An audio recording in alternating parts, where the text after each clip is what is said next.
Esperanza Rising by Pam Munoz Ryan. Chapter 3 Los Higos, Figs, Part 2. Mamá, no! said Esperanza. She turned to Tio Luis and said, I hate you! Tio Luis ignored her. And, Ramona, if Esperanza is to be my daughter, she must have better manners. In fact, today I will look into boarding schools where they can teach her to act like a lady. Then he turned his horse, dug his spurs into the animal, and rode away. Esperanza began to weep. She grabbed Mamma's arm and said, Why? Why did you tell him that? But Mamma was not listening to her. She was looking up, as if consulting the angels. Finally, she said, Alfonso, Hortensia, we must talk with Abuelita. Esperanza and Miguel, come inside. You are old enough to hear the discussions. But Mamma! Mamma took Esperanza by the shoulders and faced her. Mija, my daughter, do not worry. I know what I am doing. They all crowded into Hortensia and Alfonso's tiny bedroom, where Abuelita was resting, her swollen ankle propped on pillows. Esperanza sat on Abuelita's bed while Mamma and the others stood. Alfonso, what are my options? Said Mamma. If you don't intend to marry him, Señora, you cannot stay here. He would burn down the servants' quarters next. There will be no income because there are no grapes. You would have to depend on the charity of others, and they would be afraid to help you. You could move to some other part of Mexico, but in poverty, Luis's influence is far-reaching.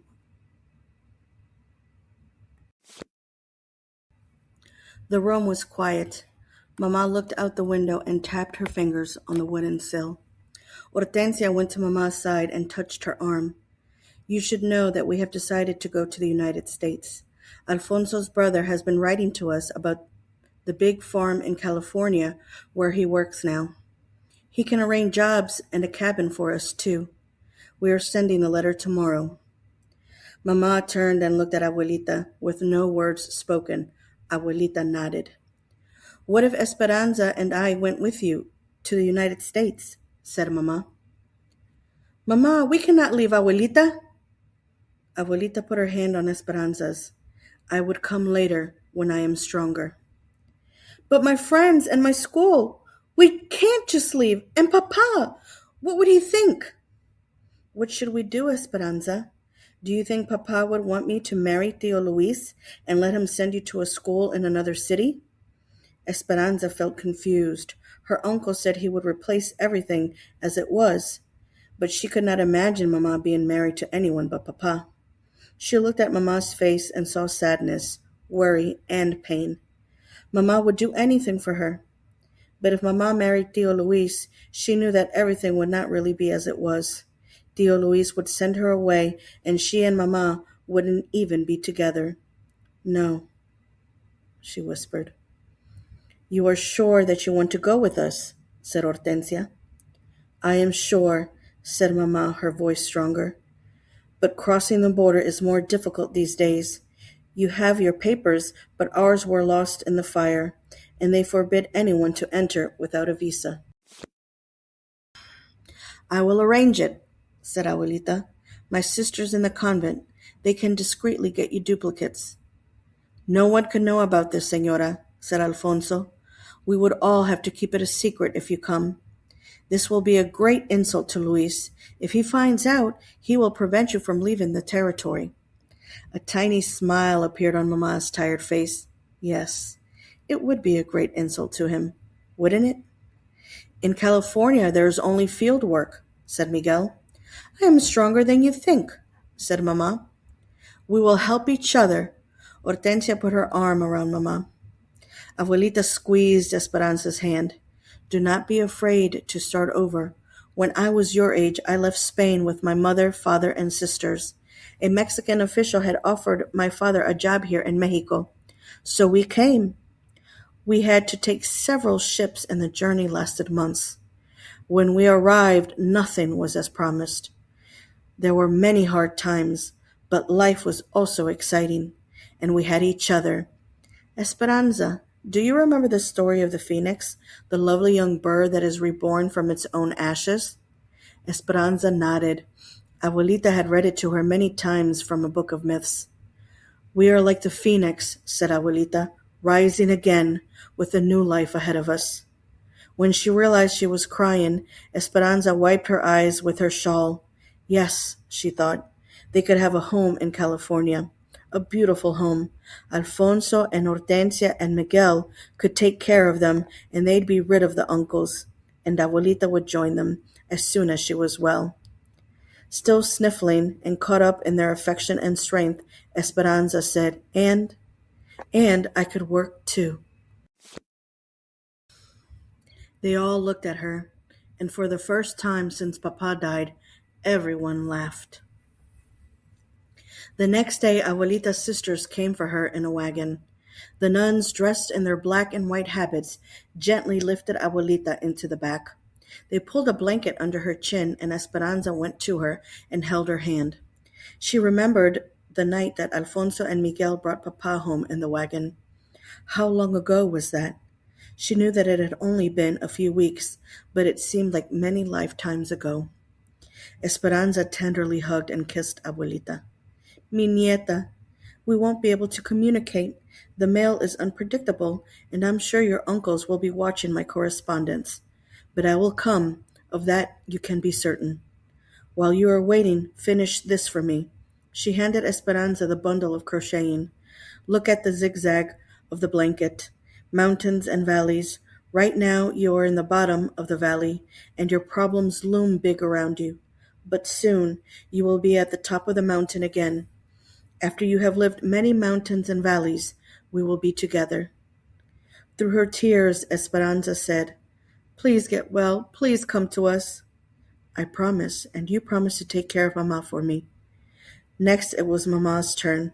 Esperanza could not watch. She buried her head in Hortensia's shoulder until she heard the wagon pulling away. Then she went to Mama and put her arms around her. They watched the wagon disappear down the path until it was a speck in the distance, until even the dust was gone.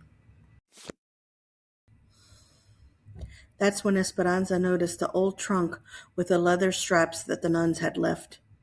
What is in the trunk? She asked.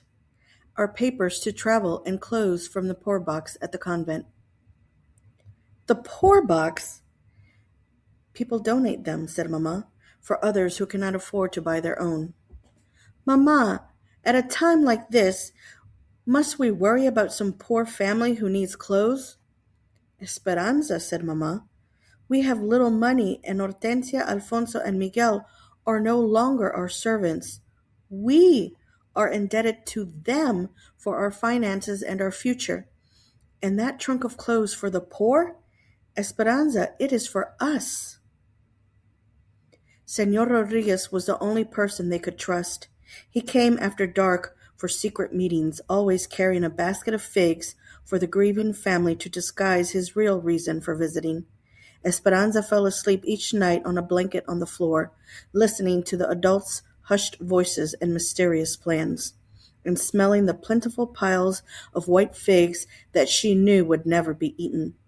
At the end of the week, Esperanza was sitting on the small step to Hortensia and Alfonso's cabin when Tío Luis rode up. He remained on his horse and set Alfonso to bring Mama. In a few moments, Mama walked toward them, drying her hands on her apron. She held her head high and looked beautiful, even dressed in the old clothes from the poor box. Luis, I have considered your proposal, and in the interest of the servants and Esperanza, I will marry you in due time. But you must begin replanting and rebuilding immediately, as the servants need their jobs.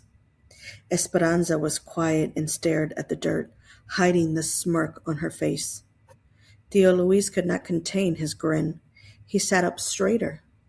I knew you would come to your senses, Ramona. I will announce the engagement at once. Mama nodded, almost bowing. One more thing, she said. We will need a wagon to visit Abuelita. She is at the convent in La Purísima. I must see to her every few weeks. I will send one over this afternoon, said Tia Luis, smiling. A new one.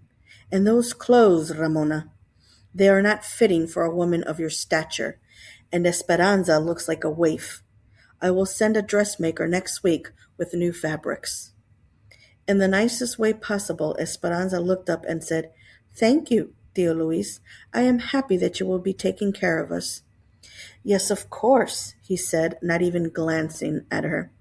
Esperanza smiled at him anyway, because she knew she would never spend a night in the same house with him, and he would never be her stepfather.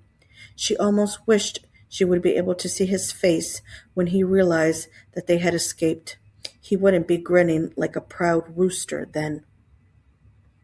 The night before the dressmaker was scheduled to come, Mamma woke Esperanza in the middle of the night, and they left with only what they could carry.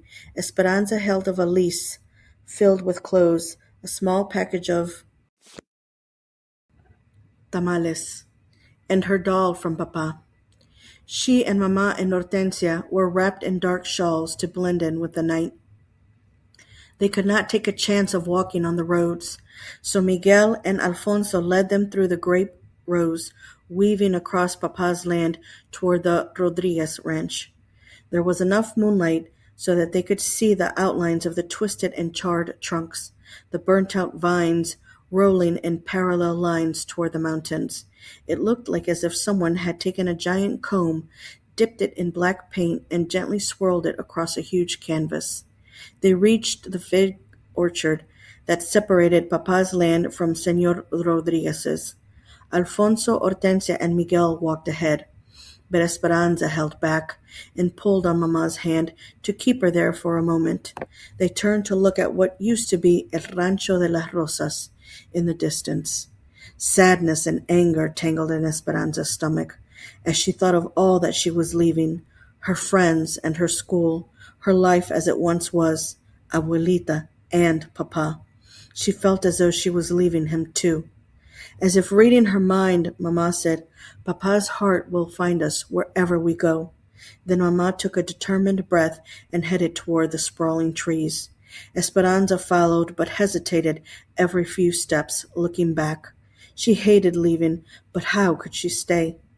With each stride, Papa's land became smaller and smaller. She hurried after Mamma, knowing that she might never come back to her home again, and her heart filled with venom for Tio Luis. When she turned around one last time, she could see nothing behind her but a trail of splattered figs she had resentfully smashed beneath her feet.